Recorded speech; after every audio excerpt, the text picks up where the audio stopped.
Il y a deux sortes de personnes. Celles qui disent le Galaxy Z Flip, ça ne sert à rien, et celles qui trouvent ça génial. Moi, je fais partie de cette deuxième catégorie. Quand le téléphone est arrivé à la rédaction, j'avais donc un cap clair. Un cap clair. Kiffer ma plus belle life, mettre un 9 sur 10 et passer à la suite. Sauf que voilà, je le regardais posé sur mon bureau avec sa belle gueule, ses petits emojis tout mignons, et je pouvais pas m'empêcher de trouver qu'il manquait quelque chose. Il y avait comme une inversion des rapports de force.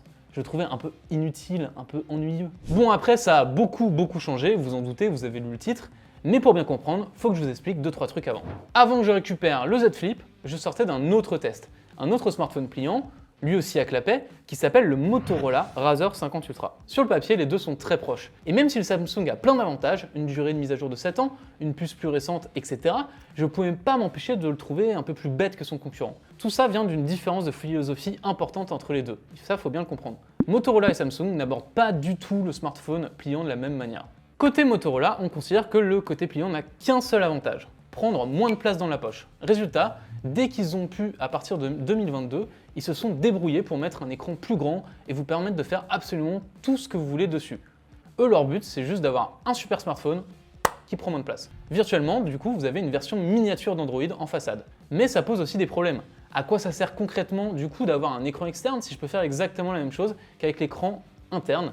Il y a des moments, on se pose un peu la question, est-ce que c'est pas vraiment gadget? C'est là où la voie choisie par Samsung est intéressante. Pour eux, le smartphone pliant, c'est pas juste un truc pour gagner de la place dans la poche.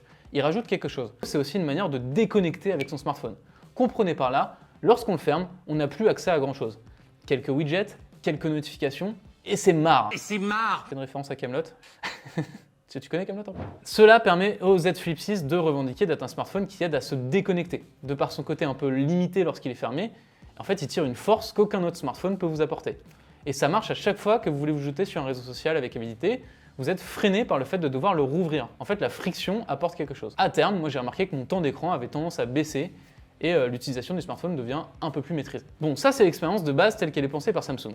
Une espèce de less is more, et c'est vachement intéressant.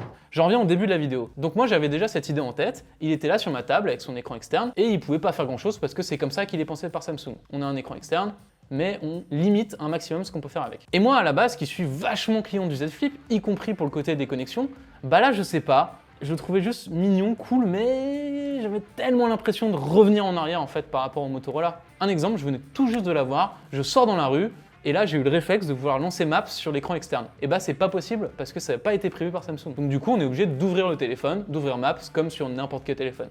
C'est pas ouf. En fait, le problème vient du fait que Samsung n'autorise que quelques applications à se servir de l'écran externe. Des applications qu'ils supportent, avec des widgets parfois plutôt bien pensés, mais si on sort de ça, bah c'est pas ouf. Je vais vous donner un autre exemple. Si on n'utilise pas Spotify, et ben on peut pas autant profiter du Z Flip. Ça vient du fait que eux, ils ont un super widget en partenariat avec Spotify, qui permet de gérer la musique, etc. Mais si on utilise Tidal, comme c'est mon cas, et c'est pas ouf, on est obligé de rouvrir le téléphone à chaque fois qu'on va changer de musique. J'ai donc décidé de dire que ça n'était pas possible. J'ai pris mon Z Flip et j'ai décidé d'en faire le comme poudrier qu'il a toujours voulu être. J'ai installé une application qui permet enfin de débrider l'écran externe et enfin, j'ai vu la lumière. Le pire, c'est que cette application, elle est développée par Samsung eux-mêmes. Elle s'appelle Goodlock, elle se télécharge sur le Galaxy Store, donc c'est le magasin d'applications de Samsung. Une fois qu'on l'a installé, on va chercher un petit sous-menu qui s'appelle Multistar, on installe, et boum, en quelques clics, on installe un nouveau widget sur l'écran externe, et ce widget, eh bien, il débloque complètement l'écran, parce qu'il permet de lancer n'importe quelle app sur l'écran de façade. Et là, c'est le jour et la nuit, évidemment. Il est soudainement possible de tout faire, on peut jouer avec l'écran externe, on peut regarder un stream, on peut gérer sa musique, utiliser Maps, lire des mails, lire la presse, bref, on a un vrai écran externe qui peut tout faire. On peut même faire des trucs complètement débiles si on a envie d'essayer. On peut lancer TikTok, alors évidemment l'affichage est complètement cassé, mais si on a envie de le faire, on peut le faire, et c'est ça qui est génial. En fait, je pourrais vous donner autant d'exemples que vous voulez, mais le meilleur truc que je peux vous dire, c'est que c'est un peu comme si vous veniez de découvrir le code dans un jeu vidéo qui permet d'avoir autant d'argent que vous voulez. Vous avez l'impression que ça ouvre les vannes, que vous pouvez faire tout ce que vous voulez avec l'écran externe, et là on est un peu comme un gamin qui a envie d'essayer tout ce qui est possible, et petit à petit, en fait, on trouve des vrais usages sur l'écran externe. Je vous ai cité Maps, bah ça je m'en sers vraiment au quotidien. Pareil pour répondre à des messages. Hop, Messenger, ça s'affiche parfaitement, je peux répondre directement sur l'écran externe, pas besoin à chaque fois d'ouvrir mon téléphone. Alors évidemment, c'est plein de petits usages qu'on pourrait faire en ouvrant à chaque fois le téléphone, mais résultat, ça réduit un peu la friction et ça rend l'utilisation du Z Flip un peu moins frustrante. Le pendant de ça, c'est que du coup, on a un peu plus de mal à couper avec le téléphone. D'un coup, l'avantage du Z Flip qui fait que normalement, on ferme et on n'a plus accès à son téléphone et c'est cool parce qu'on coupe un peu, et bah là on le perd un petit peu. Forcément, on se retrouve à nouveau à répondre directement à toutes les notifications, à tous les messages qu'on reçoit. Donc voilà, c'est peut-être un équilibre à trouver. Mais ce qui est bien, c'est que quand on veut aller plus loin avec une app, quand on veut l'utiliser avec l'écran externe, et bah tout simplement, on peut le faire et de manière consciente. Évidemment, on pourra me dire à quoi ça sert. Finalement, l'écran externe devient un peu un miroir de l'écran interne. À la fin, je fais la même chose. Qu'est-ce que tu me racontes, Titouan? Bon, je vous explique. Ce qui est vraiment intéressant, c'est que petit à petit, en l'utilisant comme ça, on se retrouve à avoir deux types d'usages. On va avoir les usages vraiment rapides, genre je reçois un message, tac, tac, tac, je réponds, ça me prend 1 minute, je vais pas plus loin, je repose le téléphone et on n'en parle plus. Et après, il y a les usages où je dois aller un peu plus loin. Je reçois un message, ah zut, il faut que je consulte ma galerie photo. Bah attends, j'ouvre le téléphone, là je rentre dans un usage un peu plus avancé, on va dire, du téléphone, qui va me prendre un peu plus de temps. Et là, je le fais de manière un peu plus consciente. Ça va m'éviter, à chaque fois que je veux répondre à un message et que ça me prend 30 secondes, de me dire « Ah, attends, j'ai une notification Facebook. Genre j'ai 100 000 ans. » En fait, ça va éviter de perdre son temps à chaque fois qu'on veut juste répondre à un message et que ça prend 30 secondes et de se dire « Oh là, j'ai une notification TikTok, j'ai un truc. » Non, bah non, j'utilise mon téléphone rapidement quand j'ai besoin de l'utiliser rapidement et quand j'ai besoin d'aller plus loin, bah, consciemment, je peux le faire. C'est très intéressant, mais en même temps, on garde une saine distance parce que quand il est fermé, eh ben, on n'en parle plus. Ce qui m'amène quand même à une petite question. Pourquoi Samsung n'a tout simplement pas décidé de rendre ça disponible pour tout le monde immédiatement? Pourquoi est-ce qu'il faut installer une app pour pouvoir faire ça? Figurez-vous que c'est totalement intentionnel de la part de Samsung. J'avais pu rencontrer Eugene Hong, je suis désolé si je le prononce mal, mais qui est la responsable UX de Samsung, qui m'avait expliqué la chose suivante. Pour eux, pour Samsung, le plus important, c'est le grand public. Si le grand public ne manifeste pas un besoin pour quelque chose, Samsung ne s'embêtera pas à l'intégrer. Il faut bien comprendre, ce n'est pas que Samsung ne peut pas, la preuve, il suffit juste d'installer une app pour que ça marche, c'est juste que eux, leur cible, c'est l'utilisateur lambda. C'est pas moi, ni même vous qui regardez cette vidéo et qui êtes sûrement très informé sur la tech puisque vous vous êtes abonné à 01net. Si c'est pas le cas, c'est bon de s'abonner, merci beaucoup. C'est la même raison pour laquelle il n'y a pas de stylet dans le Galaxy Z Fold. Ça fait des années qu'on nous dit pourquoi il n'y a pas de stylet dans le Galaxy Z Fold, il y en a un dans le Samsung S23 Ultra, machin. Eh bien c'est tout simplement parce que Samsung pense que l'utilisateur de base, il s'en fiche. Il voit pas l'intérêt d'un stylet sur un Galaxy Z Fold et donc on l'intègre pas, on s'embête pas.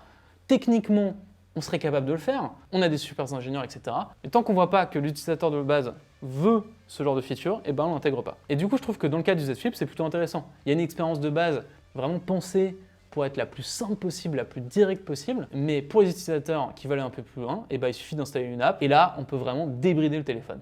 C'est un peu le meilleur des deux mondes. Bon voilà, c'est très bien tout ça, mais du coup, verdict après une semaine de Z Flip 6 avec la fameuse application Good Lock. Alors pour vous expliquer, le Z Flip 6, c'est vraiment un smartphone qui tranche dans le vif et qui propose quelque chose d'assez radical. Je sais, de base, on se dit, bah c'est juste un téléphone qu'on peut plier en deux, mais ça va un peu plus loin que ça.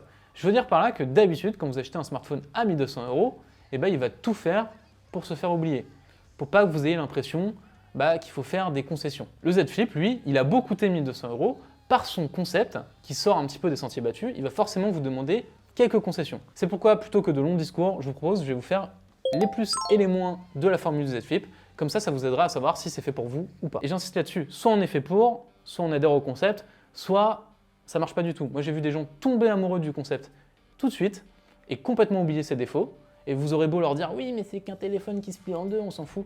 Bah eux, ils vont kiffer leur life. Et il y en a d'autres, ils le prennent en main, tout de suite ils disent « Je comprends pas, rends-moi mon téléphone avec un téléobjectif, etc. » Les plus.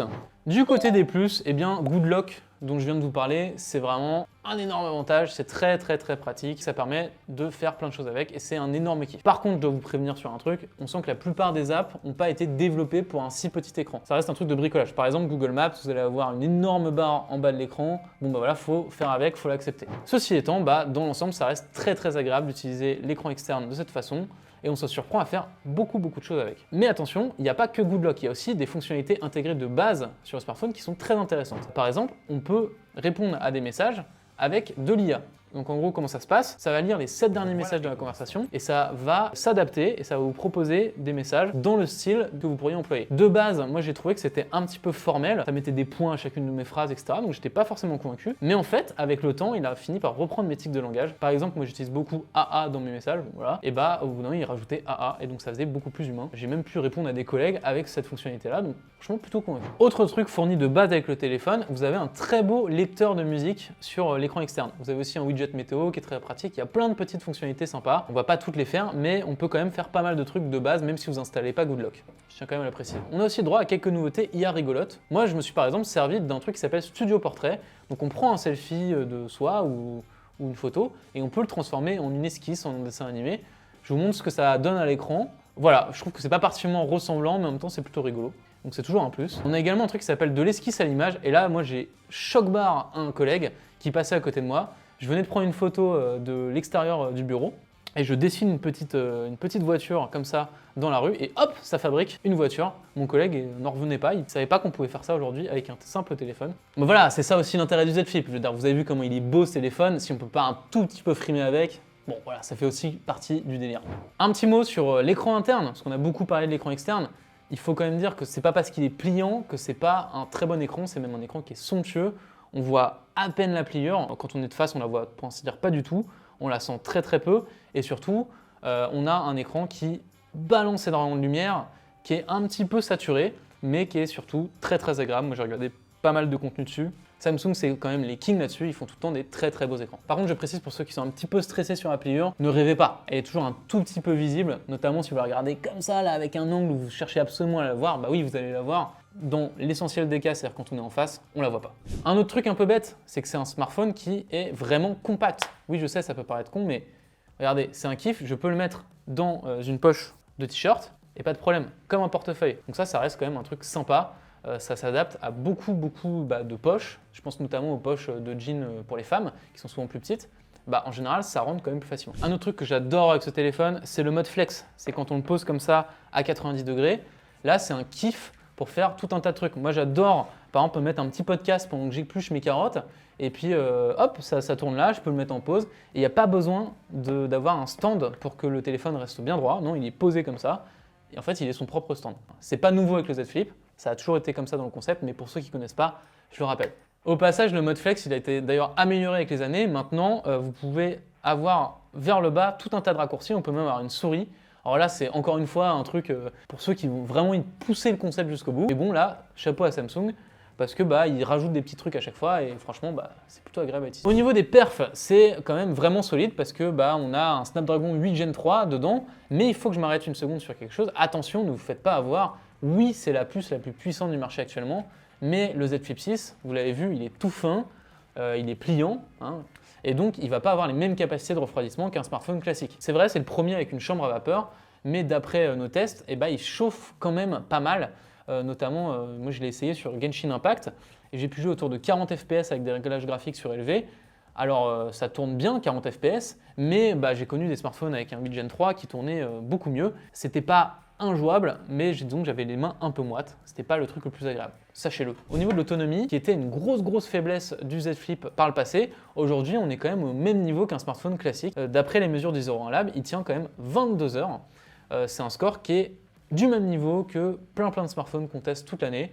Donc aujourd'hui, c'est plus vraiment un des avantages de la formule. Allez, on passe aux défauts de la formule. La première qui me vient en main, c'est l'écran et son ratio un peu bizarre. C'est un écran qui est 22/9. Alors ça apparaît un peu technique comme ça, mais ça veut dire quoi? Ça veut dire que vous avez un écran qui est beaucoup plus allongé vers le haut comme ça. Et ça veut dire que notamment quand vous regardez du contenu en 16/9, vous allez avoir des énormes barres noires sur les côtés. Et si vous voulez zoomer dedans comme ça, vous allez cropper énormément une partie de ce que vous étiez en train de regarder, donc vous ne pouvez pas vraiment zoomer dedans. Donc voilà, c'est un format qui est un petit peu bâtard et qui n'est pas beaucoup utilisé par les constructeurs smartphones pour une raison, il faut le savoir. Petit défaut à la con, mais voilà, ça se perd facilement un Z Flip. Moi je l'ai perdu au fond d'un sac, je l'ai cherché un peu, je me suis pris une petite coup de suée. C'est vrai que par rapport à un smartphone classique, il est très compact et donc voilà, vous pouvez vous faire des petites frayeurs. Aussi, un point important, il faut savoir que c'est moins solide au long terme a priori, parce qu'on n'a pas encore le recul, ça n'est jamais que le Z Flip 6, mais on sait que il y a pas mal de gens qui au bout de 2-3 ans se plaignaient d'avoir un smartphone qui est plus vraiment utilisable ou qui a une barre noire au milieu et tout. C'est des choses qui ont eu lieu. Alors je vous dis pas que ça fera ça sur tous les Z Flip, encore une fois on n'a pas le recul, mais bon c'est quelque chose à savoir quand vous l'achetez. C'est des smartphones qui nécessairement sont nouveaux, c'est un nouveau form factor. Forcément au niveau de la durabilité, on n'a pas toutes les années d'engineering derrière. ça risque de tenir un peu moins longtemps, surtout quand on met 1200 € dedans. On peut d'ailleurs interroger l'intérêt de mettre 7 ans de mise à jour sur un téléphone comme ça. Moi je pense qu'au bout de 7 ans, je suis pas sûr de ce qui restera du Z Flip que j'ai entre les mains. Un petit mot sur la photo, j'ai hésité à le mettre dans les plus ou les moins parce que je trouve qu'elle est pas mal, mais on va le mettre quand même dans les moins parce que voilà, c'est un smartphone à 1200 € et il n'a que 2 modules photo et pas de téléobjectif. Donc à ce prix, vous avez moult choix de smartphones sur le marché avec des téléobjectifs et franchement, c'est une concession objective de la formule. Maintenant, voilà, en photo, je vais vous dire quand même qu'il s'en sort pas mal. Je vous affiche quelques photos. Attention quand même sur la gestion des couleurs, ça reste Samsung, c'est un tout petit peu porté sur les tons très saturés, mais vous avez un photophone qui est à peu près convenable. On a un bon piqué, une belle dynamique, un ultra grand angle qui est utilisable, un mode portrait qui est cool, un mode nuit puissant, bref, il n'y a pas vraiment de red flag en photo, juste un petit objectif pour le prochain, s'il vous plaît Samsung, et on sera très content. Et dernier désavantage, le prix. À l'arrivée, vous avez effectivement le meilleur Z Flip jamais produit, le meilleur en puissance, en luminosité de l'écran, en autonomie, en durée de mise à jour, en photo, même le design est la version la plus aboutie du Z Flip. Donc si vous voulez la meilleure version, vous pouvez l'acheter, foncez, j'ai envie de dire. Maintenant, si vous n'avez pas envie de dépenser 1200 € dans un smartphone neuf, je vous comprends. Et là, j'ai envie de vous dire, attendez un peu. Généralement, il a tendance à baisser. On va le retrouver autour de 1000 € dans quelques mois, voire 800 €. Et d'ailleurs, à l'heure où je parle, le précédent, le Z Flip 5, il est vendu sur plein de plateformes aux alentours des 800 €. Vu les nouveautés, ça ne justifie pas forcément les 400 € de différence. D'autant qu'une grosse partie des nouveautés IA vont arriver sur le Z Flip 5 à terme. Donc le prix, c'est vraiment un vrai défaut de ce nouveau téléphone. Je trouve que Samsung ne justifie pas forcément cette nouvelle génération sur le hardware ou sur les nouveautés qui sont apportées. Ça explique aussi que dans la dernière vidéo, vous nous trouviez un petit peu critique pour certains en commentaire sur Samsung. Mais justement, on se doit de l'être parce que Samsung ne propose objectivement rien de très nouveau sur ce téléphone. Et quand ils font du nouveau, c'est un prix qu'on peut trouver quand même élevé pour justifier l'achat. Nous, notre boulot, c'est de vous conseiller au mieux. Et là, c'est vrai, on a eu du mal à être ultra excité sur ces nouveautés. Il faut comprendre, ce n'est pas contre Samsung. Moi, j'attends qu'une chose de toutes les marques, y compris Samsung, c'est qu'elles sortent les meilleurs produits du siècle et qu'on puisse dire qu'ils sont géniaux. Mais voilà, parfois, c'est pas vraiment le cas. Bon, surtout, vous avez compris que quel que soit le Z Flip que vous prenez, si vous trouvez son écran externe un peu inutile, essayez Good Lock, ce dont on parlait en début de vidéo. Voilà, j'espère que cette vidéo vous aura aidé si vous étiez intéressé par le Z Flip 6. On a essayé de faire un peu différemment puisque le smartphone est quand même très proche de celui de l'an dernier, donc on a vraiment insisté sur l'écran externe. N'hésitez pas à nous dire ce que vous en avez pensé et surtout, pensez à vous abonner, ça nous aide vraiment. Merci beaucoup. Allez, à bientôt, prenez soin de vous.